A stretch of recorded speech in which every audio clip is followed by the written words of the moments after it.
Today we're changing the high-low converter box to this beautiful new one from this old one.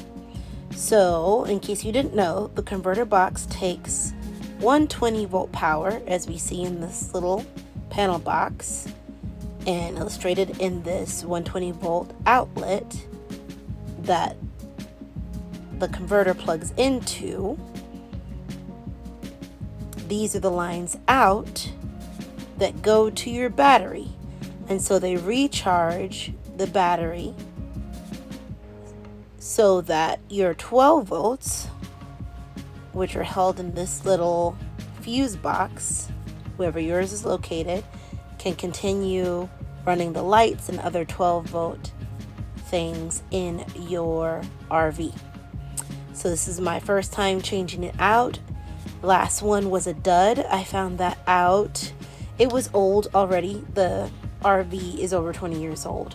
So the way I found that out was by plugging it in, the old one, this is the new one, and then checking these two leads that you see right here that I attached as two longer wires, because I'm going to position it in relatively the same place but a little further away from the water inlet. As you may have seen in that first picture, it's sharing space with the water inlet, and so I'm going to gap it a little bit more so that if there is ever a problem with the water again, maybe it won't pour all over the inverter. So you may not need to put in two leads if you have enough wire from where yours is connected before, but I needed a little more space.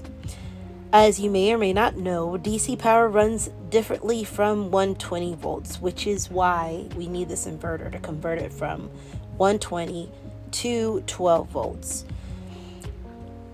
This beautiful apparatus does it in a way that I cannot begin to explain, and maybe some other video, someone smarter than me can break that down into more detail. All I needed to know was exactly what size inverter box I was replacing. And you're going to need to maybe do as I did, take a picture of the old one and match those numbers exactly, the amperage, etc. And then I always test everything when it comes in.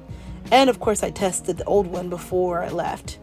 Be very careful, make sure your leads or wherever the power is coming in is far away from anything that could be energized. And then you take your tester and put it on voltage and test between the red and the black, in my case, or your two leads from lead to ground. And there will be basic instructions in any inverter you get. This is not meant to be a conclusive way of how to do so. It's just a basic.